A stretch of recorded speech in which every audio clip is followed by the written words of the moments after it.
처음 비싸게 받았던 것들이 돌을 던졌을 때 물결을 일으켜서 파장을 더 크게 해서 오히려 가격은 더 높아지는 현상으로 나오게 된다는 겁니다.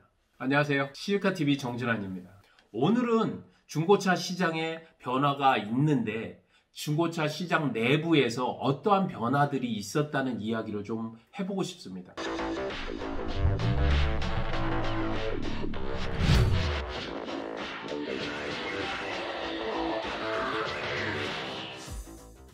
세 번째로는 2020년은 국내에 있어서도 프리미엄 마켓이 사이즈가 늘어났다. 경쟁 관계가 촉발되었다.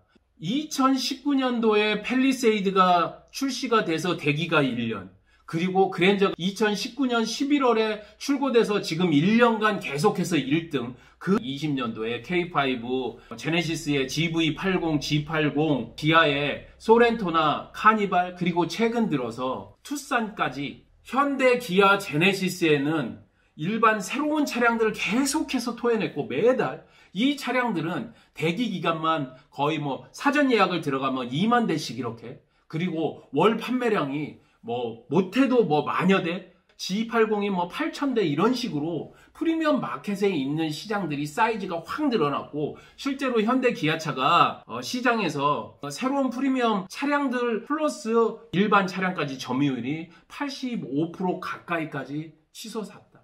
시장의 차량 가격을 올리는데 견인을 했고, 결국은 수입차와 가격 차이가 다르지 않기 때문에 수입차를 원하시는 분들, 그 가격이면 수입차를 사지.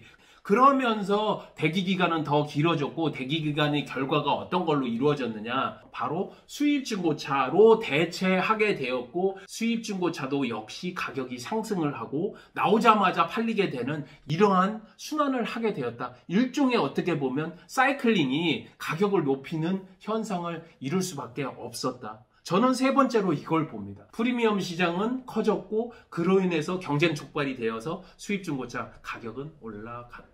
이게 제가 보는 내적인 요인 중에 한 가지입니다. 자, 마지막, 정말로 크리티컬합니다. 이거는 옛날 이야기부터 좀 이야기를 해야 될 것 같은데요. 제 경험을 담아서. 제가 중고차업을 한 지가 한 15년 가까이 됩니다. 라떼는 이런 얘기인데, 차를 가져오는 채널이 두 군데였어요. 중고차 딜러가 광고를 내서 고객과 만나서 1대1로 차를 가져오는 것. 신차를 사시는 고객이 중고차를 신차 영업사원에게 넘겨주고, 그걸 다시 중고차 딜러가 가져오는 정도? 그리고 일부는 아주 미미하지만 경매나 공매 이런 정도가 있었습니다. 그런데 중고차의 매입을 하는 루트가 대략 한 4축 정도로 변했다. 그리고 최근 들어서 한 5축 정도로 변하려고 하고 있다. 이것이 전체 중고차의 가격을 높이는 이유가 되지 않았나? 저는 이렇게 생각합니다. 하나는 신차장의 롯데 렌터카 아니면 SK 렌터카 이런 것들 많이 하고 있죠. 신차 나오자마자 몇천 대씩 선주문을 내는 곳들이 다 어디냐? 바로 렌터카나 리스를 하는 업체들입니다. 이 업체들이 보통 대기업들이나 캡스나 이런 데 출동카들 다 이런 거 영업차들입니다. 이 차량들을 2년, 3년을 계약을 해서 렌터를 하고 나중에 다시 이 렌터카 업체로 반납을 하게 되고 새 차로 다시 교환을 해줍니다. 그 교환된 렌터카들이 적어도 시장에서 20% 이상은 경공매를 통해서 다시 중고차 시장으로 들어온다는 얘기입니다.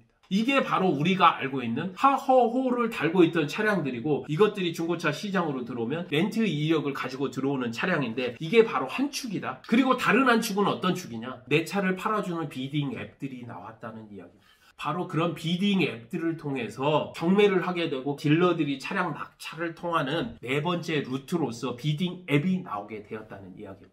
멋지고 잘생긴 배우들이 중고차를 팔고 있죠. 거기에 최근 들어서 스타트업이었는데 헤이딜러라고, 우리 아빠 차 탈 때 150만 원 더 받았어요. 내 차 팔려고 내놨더니 일반 딜러는 택도 없이 가격을 줬는데 나는 150만 원, 200만 원을 더 받았어요. 라고 이야기하는 온라인 비딩 플랫폼들, 비딩 앱들이 스마트폰으로 사진 찍어서 올리면 바로 와서 딜러들이 가격을 견적을 하고 내 차를 보고 가져가는 이런 시스템의 온라인 플랫폼들이 현재 시장에서 20-30%를 차지를 하고 있다고 보여요. 되어집니다. 이러한 플랫폼들이 요즘 기술에 맞게끔 중고차를 매매하는데 하나의 축으로 등장을 했다. 그러면 이렇게 네 가지 축으로 바뀐 이 중고차 시장이 왜 중고차 가격이 올라가는 역할을 했느냐? 뭔가 이유가 있어야 되는 것 아니겠습니까? 중요한 건 이거죠. 경쟁 촉발과 유통 경로가 늘어남으로써 비용이 증가하게 되었다. 이 비용 증가는 결과적으로 고객들이 중고차를 구매를 할 때 가격이 상승하는 요인으로 작용하게 되지 않았느냐, 이 이야기를 하고 싶은 겁니다. 딜러가 차량을 구매할 때 비싸게 산다? 그런데 이것을 딜러는 그냥 가지고 있지 않죠. 다시 되팔아야 되죠. 비싸게 샀으면 비싸게 팔 수밖에 없는 겁니다.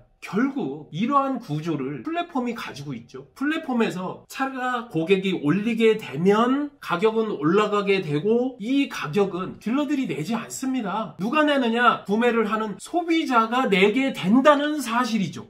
뭐 걔들 까는 거냐? 걔들이 뭐 하는 역할이 있지 않느냐? 당연히 있습니다. 중고차 시장을 맑게 만들어 기존에 허위 매물하고 옛날 방식으로 영업을 하는 중고차 딜러들을 도태시키는 역할을 분명히 했습니다. 이 부분은 저는 아니다라고 할 생각은 전혀 없습니다. 그런데 가격적인 측면만 놓고 봤었을 때 분명히 촉발을 시켰다는 거에 대해서 제 카피셜에 한 표를 던진다. 처음 비싸게 받았던 것들이 돌을 던졌을 때 물결을 일으켜서 파장을 더 크게 해서 오히려 가격은 더 높아지는 현상으로 나오게 된다는 겁니다.